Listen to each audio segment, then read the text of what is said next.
nit ku nekk ñaan na yàlla am njaboot ku koy déggal bu tegu ci yoonu siraatal mustaxin waaye des fois yàlla dalay nattoo yenn yi malgré yar gi nga def ci ñoom teewul ne dañoo jël yoon bu bon bi loolu mu doon lu metti surtout su fekkee ne yàlla dala nattoo ay doomu jigéen yu bari doo wax ñu dégg doo wax ñu bàyyi ñoom lu nekk seen xel rek la ñuy demee situation boobee la soxna si di dund am na lu toll ci fukki bant waaye kenn déggalu ko ci rawatina taawam bu jigéen kooku moom moo jël ndam li dama yor benn xale bu jigéen boo xam ne du toog guddi du toog bëccëg mënta jubóog mbindeef ci kaw suuf xamuñu rab la xamuñu lan la xamuñu def la bu mu juddoo ba tey mu gum ci mu xanaa mën naa leen sax léegi mu ménopause mais mënuñoo fexe daal bu mu toog mënta jubóog mbindeef ci kaw suuf mënta toog suba ngoon guddi bëccëg ma ngay dox ma ngay wër ma ngay xuloo ma ngay xeex waaw li ñuy ñaan daal di sàkku ci képp kuy jullit. moom sa doom la.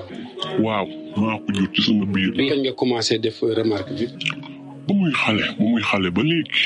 ba muy tuut tànk ba tey def naa remarque boobu. yow la mos a nekkal. man la mos a nekkal kenn ku dul man. waaw di sàkku daal ngir jëm Seydina Muhammad sallallahu alayhi wa sallam fu mbindeef nekk ndax parce que ku mel nii boo ko bàyyi boo ëllëgee boo deewee doo taale.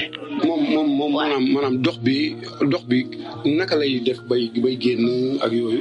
moom daal toog la mënul toog daal la mënul te dootul xale magum jëm la koo xam ne dem na bay bëgg ménopause kay xam nga ne kooku dootul xale mais toog bi daal la mënul toog ci biir kër waaw toog ci biir kër daal la mënul waaw.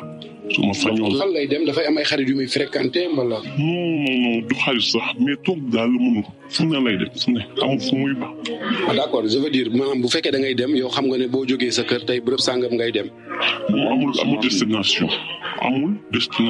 loolu moo yéem ci mbir mi amul destination. est-ce que yaa ngi waxtaan ak moom. bu baax dara moom sax xam nga ko yëkkati moom ci boppam.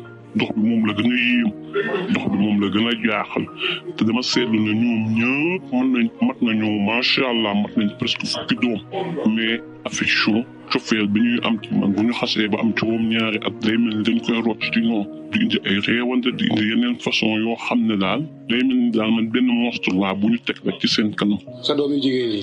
ñoom ñëpp góor ak jigéen mag ak ndaw ñoom ñëpp am na daal foo xam ne affection bi fa lay yem.